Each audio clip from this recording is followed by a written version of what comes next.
Bonjour, peuple de Dieu, que Dieu soit loué et soit béni au nom de Jésus-Christ.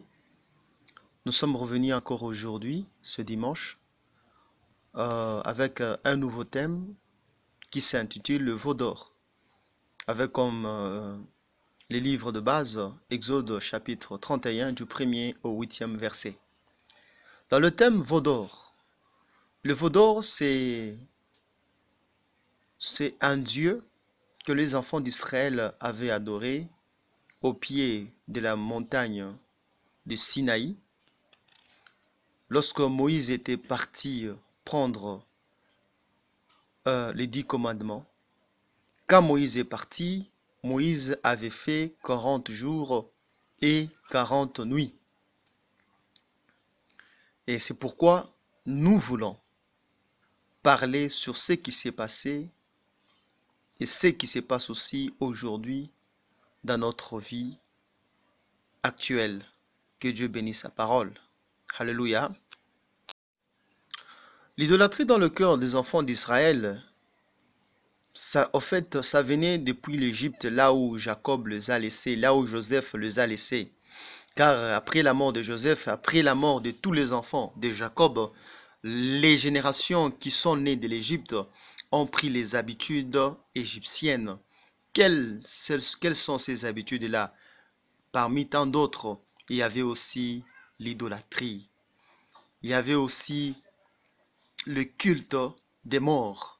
Il y avait aussi le culte des statues. Ils n'avaient pas un Dieu comme celui de Moïse.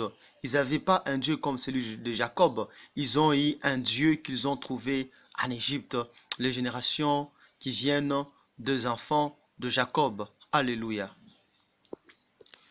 Mais malgré ça, Dieu a choisi la nation israélite. Dieu a choisi cette nation. Alléluia. Israël n'avait pas de Dieu, mais un peuple choisi par Dieu. En entendant par idole, idole c'est une chose à laquelle on attache plus d'amour qu'à Dieu. Idole, c'est une chose qu'on attache plus d'amour qu'à Dieu. Car la Bible dit dans Matthieu, quand Jésus-Christ était éprouvé par le docteur de la loi, un pharisien qui lui posa cette question, « Maître, quel est le plus grand commandement ?» Jésus-Christ lui répondit, « Tu aimeras ton Dieu de tout ton cœur, de toute ton âme et de toute ta pensée. » Pour dire autrement, Dieu sera et demeurera ton Dieu quand tu seras dans la soif. Il demeurera ton Dieu quand tu seras nu. Il demeurera ton Dieu quand tu seras habillé. Il demeurera ton Dieu quand tu seras aussi dans l'abondance. Pour dire Dieu doit être le premier dans notre cœur à toute épreuve. Alléluia. Alors, lorsque dans nos cœurs, il y a autre chose qui prend place, il y a autre chose qui prend place compte tenu des circonstances de la vie, c'est là où naît le veau d'or. Alléluia. Parce que les enfants d'Israël, quand est-ce qu'ils ont revenu au veau d'or? Les enfants d'Israël sont revenus au veau d'or lorsqu'ils ont vu que Moïse, depuis qu'il était parti au mont Sinaï pour prendre les 10 commandements, il avait fait beaucoup de jours là-bas. Et selon eux, ils se sont dit que non, Moïse est déjà mort. Comme Moïse est mort, nous devons nous chercher un Dieu que nous pouvons voir, un Dieu que nous pouvons offrir. C'est là où Dieu a vu que le cœur des enfants d'Israël, il n'y avait plus le trône de Dieu, il y avait le trône de veau d'or. Alléluia. Comme le thème l'intitule veau d'or, alors nous allons dans notre verset de base, Exode chapitre 32. Nous allons commencer par là. Nous allons voir aussi le verset 32. La Bible dit ceci, le chapitre 32, au premier verset. Le peuple, voyant que Moïse tardait à descendre de la montagne, s'assemblant autour d'Aaron et lui dit, « Allons, fais-nous un Dieu qui marche devant nous, car ce Moïse, cet homme qui nous a fait sortir du pays d'Égypte, nous ne savons ce qu'il est devenu. Alléluia. Ceci définit ce que nous sommes en train de vivre en ce moment où le monde entier est frappé par la pandémie liée au Covid-19. Comme l'une des conséquences, le temple est fermé et sera rouvert quand? On ne sait pas. Nous ne savons rien. Moïse montant au mont Sinaï pour combien de temps devrait-il revenir au pied de la montagne? Les enfants d'Israël aussi ne savaient pas quand est-ce que Moïse devait descendre de la montagne. Car Moïse représente la présence de Dieu. Moïse représente le temple de Dieu. Quand on voit le temple de Dieu, on se rappelle de nos péchés pour se repentir.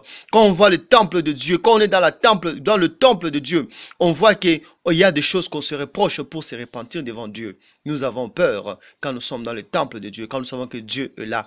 De la même manière, les enfants d'Israël avaient peur des péchés en présence de Moïse, car Moïse représentait Dieu pour eux. Quand Moïse a disparu pendant un moment, alors ils ont décidé de se retourner, ils ont décidé de rebourser chemin aux anciennes habitudes. Alléluia. Alléluia. C'est pourquoi nous nous posons la question, quand verrons-nous un enseignant de nouveau devant nous pour nous donner la parole de Dieu? Nous ne savons pas encore, sinon nous attendons la réouverture du temple avec impatience. Quand le temple va réouvrir, que faisaient les enfants d'Israël dans l'attente de Moïse quand Moïse était au mont Sinaï? Il a fait 40 jours et 40 nuits. Les enfants d'Israël ont cru que jamais Moïse ne reviendra. Peut-être il est déjà mort. Alors ils ont décidé de rentrer à leurs anciennes habitudes. Quelles sont ces anciennes habitudes? Ce sont les mauvaises habitudes qu'ils avaient quand ils étaient en Égypte, quand ils adoraient des dieux comme Baal, quand ils adoraient les dieux comme Mammon, quand ils adoraient le dieu soleil, quand aussi le roi de l'Égypte était aussi comme une divinité, on pouvait aussi l'adorer. Quand Moïse n'était plus avec les enfants d'Israël pour un moment seulement, les enfants d'Israël sont revenus à leur vomi. Car lorsqu'ils ont quitté l'Égypte, ils ont vomi tous les dieux qu'ils avaient. Car Moïse est venu leur présenter les vrais dieux. Alléluia. De la même manière, quelle est notre manière d'attendre la réouverture du temple de Dieu? Regardez d'où nous sommes venus. Dieu nous a sortis de la poubelle. Dieu nous a sortis du péché. Regardez où nous sommes maintenant. Qu'est-ce que nous faisons? Est-ce que sommes-nous rentrés dans nos péchés? Parce que l'église n'est pas encore là. Parce que le temple n'est pas encore réouvert. Le temple n'est pas encore ouvert de nouveau. Qu'est-ce que nous faisons? Nous passons notre temps à tâter. Nous passons notre temps à la connexion Internet. Quand nous regardons dans une journée, Dieu nous donne 24 heures par jour, 24 heures, 24 heures. Qu'est-ce que nous donnons à Dieu? Car moi, je vais vous dire la vérité. Quand dans une journée, tu prends toute une journée, tu confies aux choses périssables, tu connais déjà ton veau d'or. Ton veau d'or, c'est à qui tu passes le temps. Si tu passes le temps au travail, tout ton temps sur Internet, tu connais déjà ton veau d'or. Ton veau d'or, c'est l'Internet. C'est lui ton veau d'or. Pourquoi? Parce que tu donnes plus d'importance que Dieu. Quand tu donnes plus d'importance à ton travail que Dieu, ton travail devient le veau d'or. Oui, je vous dis la vérité. Le travail peut être un veau d'or. Comment? Voyez-vous ce qui peut se passer, que le travail pourra être le veau d'or. C'est lorsque tu es au travail, tu ne penses qu'au travail. Or, le cœur, c'est quelque chose de caché. C'est quelque chose qu'on ne peut pas voir, le cœur de l'homme. Dieu a dit, si tu veux prier, entre dans ta chambre, ferme la porte et puis prie. Le cœur, c'est ta chambre où tu dois prier. Même quand tu es au travail, tu fais le travail, mais tu penses à Dieu. Tu penses à la venue de Christ. Tu pries à l'intérieur. Tu intercèdes à l'intérieur. Ça, c'est ça, être dans une bonne attente de la venue de Jésus. C'est ça, attendre la réouverture de l'église. C'est ça, avoir le seul et l'unique roi dans votre cœur, c'est Dieu. C'est aspirer à lui. aspirer toujours à lui. Même pendant que nous travaillons, nous prions, nous exhortons au fond de nous. Nous sommes en train de louer Dieu dans notre cœur, même si nous sommes au travail. Mais lorsque ce n'est pas le cas, nous avons déjà notre veau d'or. Quand nous sommes au travail, nous pensons que travail, car le travail peut commencer à 7 heures et se termine à 17 heures. Quand vous arrivez à la maison, il y a encore autre chose à faire. Mais si pendant tout ce temps-là que tu travaillais, tu n'as pas pensé un instant à Dieu, ton cœur n'était pas dans la prière, ton cœur n'était pas en train de louer Dieu, en train de remercier Dieu, je vous dis vrai, tu as choisi ton veau d'or de la journée. Si tu passes tout ton temps à se connecter, tout ton temps à payer les mégas pour se connecter, tu ne pries pas parce que celui qui est en train de naviguer sur Internet, c'est toute sa pensée qui est connectée dans les informations qu'il est en train de soutirer sur Internet. Quelle est la place de Dieu pendant que les temples sont fermés? Comment tu es? Compare ta vie d'aujourd'hui où le temple est fermé et la vie d'hier quand le temple n'était pas fermé. Comment est ta manière de prier? Est-ce que tu jeûnes comme tu jeûnais avant? Est-ce que tu lis la Bible comme tu lisais avant? Est-ce que tu pries comme tu priais avant? Est-ce que tes conversations ont un soubassement qui s'appelle Jésus? Si ce n'est pas le cas, tu as ton veau d'or. Tu as ton veau d'or comme les enfants d'Israël. Quand ils ont vu que Moïse a traîné, il a traîné au mont Sinaï pour rentrer et le rencontrer. Ils ont cru que non, Moïse ne reviendra pas. Alors ils sont revenus à leurs anciennes habitudes, le veau d'or. Quel est ton veau d'or? Si tu connais ton veau d'or, c'est bien. Car celui qui connaît le veau d'or, il peut l'abandonner.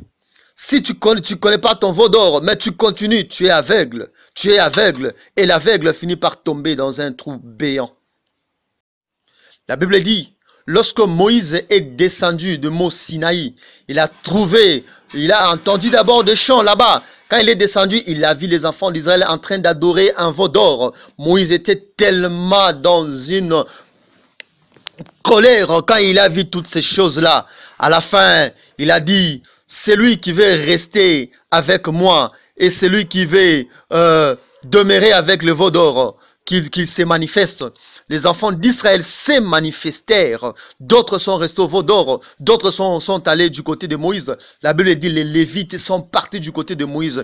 Et Moïse dit, prenez l'épée, tuez vos frères. Tuez vos frères, tuez-les. Tuez vos frères, tuez vos sœurs. C'est ce que Moïse a dit à ceux-là qui se sont attachés à lui. Alléluia. Ce matin, tu dois faire un choix. Soit tu vas continuer dans la vie de veau d'or, soit tu vas retourner à la vie ancienne et la vie des prières. Je vous dis, il faut faire un choix. Celui qui fait le choix de revenir à Dieu, d'abandonner Facebook, d'abandonner WhatsApp, d'abandonner toutes ces mauvaises habitudes qui t'ont pris, qui t'ont fait oublier Dieu, il doit maintenant tuer la chair. Parce que ceux-là qui ont abandonné le veau d'or ont tué leur propre chair. Celui qui tue sa sœur tue sa chair. Celui qui tue son frère tue la chair. Celui qui tue son père tue la chair parce que c'est son sang, n'est-ce pas? Cela signifie que quand nous choisissons Dieu, nous devons tuer la chair. Nous devons abandonner nos anciennes habitudes qui nous a amenés à adorer les veaux d'or. Oui, ce sont les habitudes qui amènent à adorer les veaux d'or. Si vous avez une habitude de faire 5 heures du temps à se connecter, désormais, tuez cette habitude. Commencez à se connecter pendant 30 minutes, les autres minutes dédiées à Dieu. Car quand vous regardez pendant ces heures que vous vous connectez, est-ce que vous avez reçu la vie en ça? Oui, vous avez reçu la vie. Quelle est cette vie que vous avez reçue? Une vie charnelle, oui, je vous dis la vérité. Votre vie ne tourne que dans la peur. Dans la peur. La peur du lendemain, oui. La chair amène la peur du lendemain. C'est pourquoi l'homme devient plus gourmand, parce qu'il a peur du lendemain. La Bible dit, ne vous occupez pas du lendemain. Le lendemain s'occupera de lui-même. Alléluia.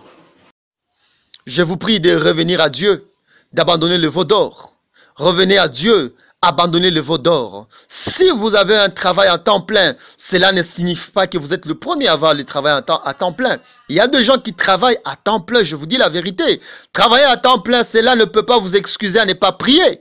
Je vous dis la vérité. Car la Bible connaissait tout cela, c'est pourquoi la Bible dit, si tu veux prier, entre dans ta chambre, ferme la porte. C'est-à-dire, Ta chambre, c'est quoi? C'est les lieux secrets. Quel est le lieu secret de l'homme? C'est le cœur. La Bible dit ceci. Personne ne connaît la pensée de l'homme, ce n'est que l'esprit de l'homme. C'est-à-dire le lieu secret, c'est le cœur de l'homme. Dans ton cœur, prie. Dans ton cœur, prie. Même quand tu travailles, même quand tu dors, même quand tu marches, même quand tu es en train de parler avec les gens dans une foule, prie dans ton cœur. Je vous dis la vérité, c'est ça, l'endroit le plus secret que l'homme ne saura jamais, jamais. Tuez la chair, revenez à Dieu et continuez. Et nous allons continuer notre chemin vers Canaan. Quel est notre Canaan? Notre Canaan, c'est la nouvelle Jérusalem. Car lorsque les enfants d'Israël ont quitté l'Égypte, c'est pour aller où? En Canaan.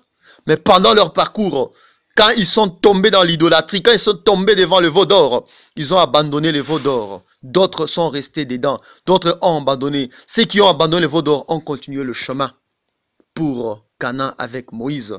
Toi aussi, abandonne le veau d'or. Abandonne le veau d'or. Que Dieu t'aide. Abandonne le veau d'or et continue le chemin pour aller au Canaan. Pour aller en Canaan. Parce que en Canaan, c'est là notre vie. C'est là notre vie. C'est là notre vie, frères et sœurs. Car nous ne sommes que de pèlerins dans ce monde. Que Dieu bénisse sa parole abondamment. Amen.